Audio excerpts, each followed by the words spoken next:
Let's see how to install a package on this website. For example, we want to add a Google Maps element, which we don't have installed or available in the UI kit.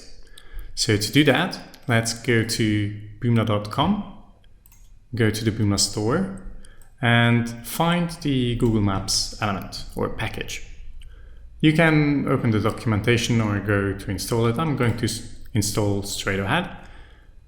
Then you have to select which website you want to install this on. In case you have multiple branches, you will be able to choose the exact branch in the next step. So I'm just going to select the website for now. And I will be asked if I trust any third-party domains which this package wants to connect to. So in this case, it's google.com. This means that when the website is loaded in the browser, the Google Maps element will connect to google.com because obviously it needs to load the map data from some source.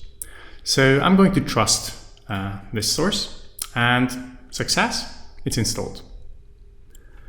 Now, if we go to the new tab, we will find this new package here.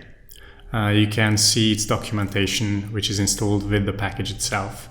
And if you go back, you can just enter this and see all the elements available which you can use. So if I scroll down, I can just drag this map element and place it before this grid.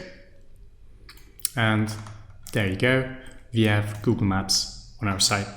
You can right click to configure it as usual. I'm going to leave it out for now. That's it.